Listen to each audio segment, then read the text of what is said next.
Hello and welcome back to another KCC video. I'm Rob, and today we'll be jumping into some malicious compliance. Our first story today comes to us from Stress Fart. License email boxes of all former employees? I don't recommend it, but okay, let's jump right in. A few years ago at my previous job, I was a senior technician at a managed service provider of IT services. We were a small company and were often yes men to just about anybody who would offer us money in exchange to their requests. The owner of our company would not push back against those that made crazy demands, overly cheap or even overly disrespectful clients. This led to us oftentimes doing tasks out of our normal scope at cost and a lot of times being cussed for no good reason. Our primary services included on-site service and support and cloud hosting of in-house and third-party solutions, one of which was Microsoft 365, Microsoft 345, which obviously is very commonly used for email services. We would keep living knowledge base pages on each company, their services, environment info, and even policies of which different companies may demand, like only follow through with support requests from office managers, or if admin access is needed for this particular cluster of servers, contact Jim. One of our clients was a dental company that was of decent size. They had about 10 locations and were growing. Customers loved them, and we often took pleasure going on site as it was heaven dealing with such polite people, in contrast to what we had to deal with most of the time otherwise. They would even demand us have some lunch if we happened to be on site during their Friday luncheon. It was great. They used 365 services and only used E3 licensing for their users, which was total overkill, $20 per user per month, when most employees barely even checked email, let alone made an Excel doc. They wouldn't take our recommendation to go use the essentials at $5 per user, instead, unless it was an office manager or HQ worker. Also, they had a decently high turnover rate as it was a college-type town, and a lot of students would work there in one of the various positions to make decent pay and good experience while attending school. They would come and go.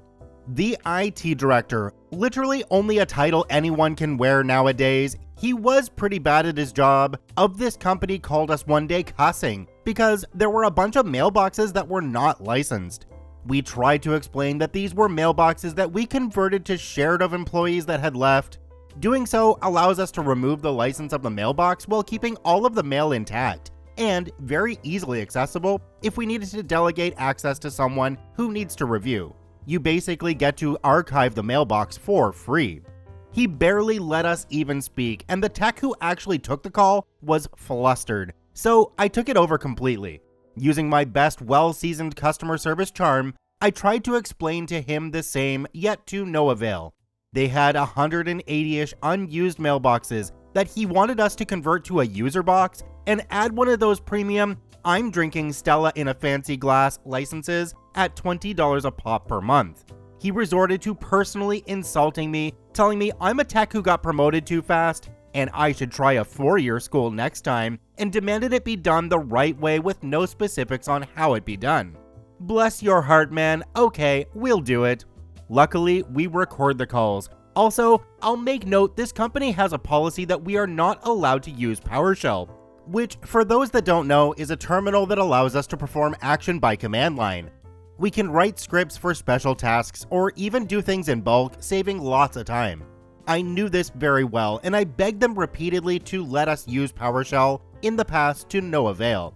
So we ordered pizza in the office and got to work, converted every last mailbox to normal, and licensed it. We even converted a spider into a god as he struck fear in us with his hairy legs and many eyes. We weren't worthy.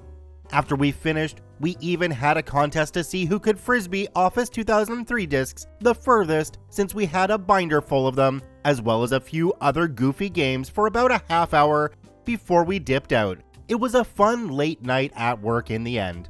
A month or so rolls by and our accountant had sent out all of the invoices to our customers on that fine second Monday of the month. Our dental commander called us at 12:03 p.m., 3 minutes after he would have gotten his, and he had blown a head gasket. He finally saw the bill for the additional 180 E3 licenses, plus taxes and fees. He was threatening to sue me and my 2 coworkers if our owner didn't fix it, One thing about our pushover owner is that he didn't take kindly to someone insulting his workers directly, as he took it personally, since he interviewed everyone himself. He listened to the call recording after we begged him to do so. He did not like what he heard from IT Commando. He didn't give in, and he even added a little razzle-dazzle that we had never seen before. He even noted that because it was written policy that we can't use PowerShell, we should have billed the request as a project since they demanded it be done in such a short time, and was not a normal support request. In order for us to remove the licenses, they would also have to have this done as the same project rate, and they would have to pay for the bill as well as the 2 projects now, or we wouldn't touch it, period.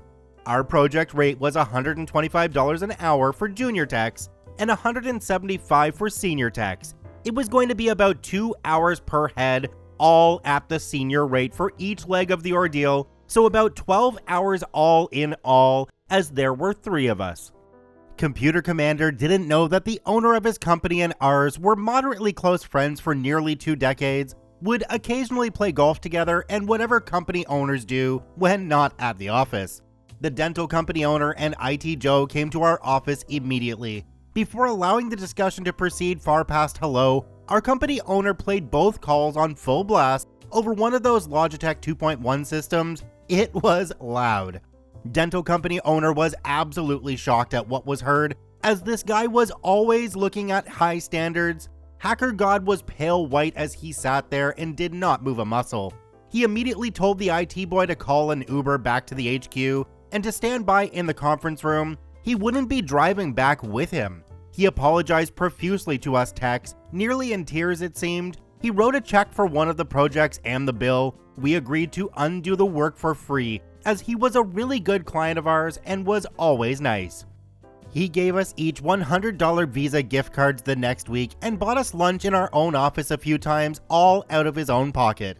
Hacker Dude was fired as soon as the owner of the company got back to the office, and he entrusted us to make love to his IT systems while he found his replacement, who was ultimately better in every way.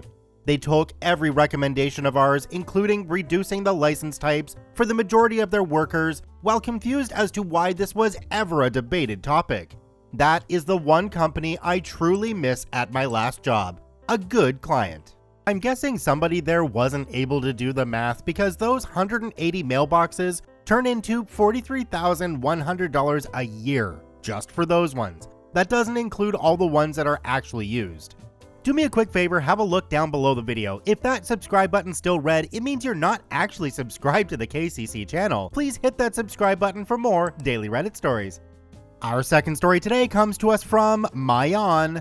Employer doesn't want me to waste 2 hours, they waste 40 instead. Let's jump right in.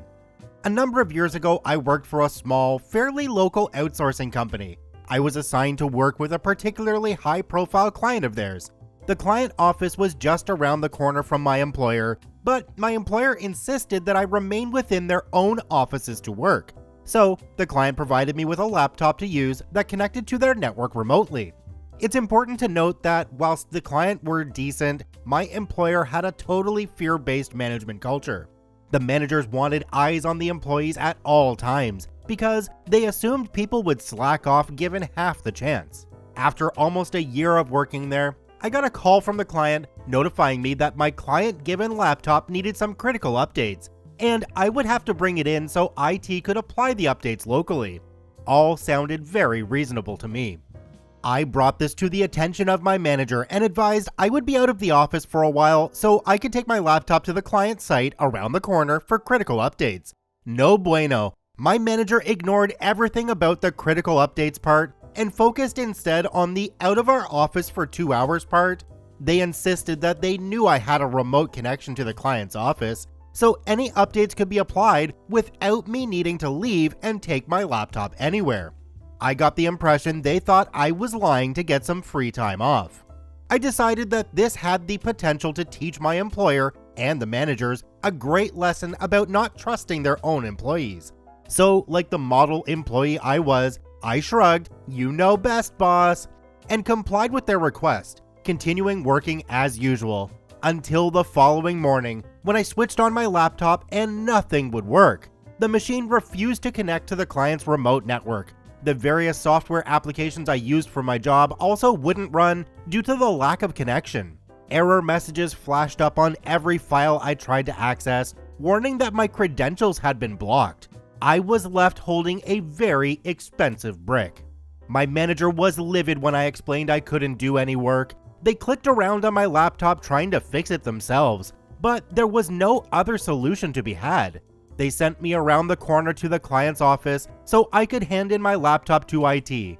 I took my time, enjoying a coffee and a breakfast in the client's on-site cafe whilst IT worked on my laptop. But when I went to check on it after an hour, I believe the client IT manager's words were, "It's effed." The critical update mentioned before was intended to repair something wrong with the way they remote connections worked. When my machine didn't get the update, it lost connection with the client's network and immediately locked me out of everything, effectively blacklisting my credentials. IT manager explained that they would have to build me an entirely new machine and set up new accounts, a process that would take about a week to ensure everything filtered through correctly and could be tested. The client was fine and understanding about it, but when I returned empty-handed to my employer's office, my manager got extremely snotty with me and insisted I still had to work somehow. I pointed out that I had no client laptop to work on, so instead of sending me home, they forced another employee to share her computer with me. For the next week, me and my colleague shared her computer 1 hour each at a time. As I had no access to any of my files, client data, etc., all I could do was the barest minimum of work, sending a few emails from my colleague's account. After a week, I got my new client laptop and things went back to normal. But the week of sharing meant my employer had lost around 40 hours of productivity from 2 employees. The shared pain of the experience with my colleague brought us closer together, and when my employer lost their contract with my client a few years later, she helped me get a new job with my employer's competitor. The problem here definitely lies with the managers. If they don't trust their employees, why do they even have them? Or have they just not spent enough time learning exactly what their employees do and what value they provide to that company? Come on. Our third story today comes to us from Maid Boxer. She told me to do exactly what she says, and I did. Let's jump right in. I am a secretary for a medical facility that funds other medical institutions. I am also responsible for their travel to conventions and conferences. This is a very large, very highly attended conference held each year in which our medical professional staff are invited as presenters. One such Karen-esque presenter just has to be incredibly difficult as she feels she is above us dregs and never lets us forget it. As a presenter, they are given certain hotels that are reserved for them at a reduced rate. However, most are nowhere near the convention site, and they end up paying a crapload of money to cabs, no Uber at this time. I set up the travel for at least 10 folks when I realized that by a loophole I can book them into the hotel where the conference is held. So I do that instead of allowing the conference coordinators to book them in heaven knows where at the last minute, which they are prone to do. Karen comes up to me and demands that I only book her into the hotels listed by the conference coordinators, and if I don't, she will have me written up. So that's what I did. The day before they all leave for the conference, which was clean across the country on the West Coast, Karen found out she was not only the only one not booked in the conference hotel, but she was 9 miles away near the airport. And no, there were no more rooms available at Conference Hotel. She was hopping mad and stormed to my desk screaming about my putting her in a faraway 2-star hotel. I looked at her and calmly stated that she was in one of the 3 hotels the conference coordinators reserved for her, and she distinctly instructed me to only select those hotels and nothing else. She ended up spending more than $70 in cab fare to and from the hotel to the venue, while everyone else only had to go downstairs from their hotel rooms. She almost missed giving her presentation because she was late. After that, when I booked everyone for a trip, Karen no longer demanded I give her special treatment and lets me use my judgment when booking hotels. The best part about this one is that OP just let her do it to herself, and there was a paper trail as well. Check out the OPs in the description below. Thanks for watching. Have a great day. Bye-bye.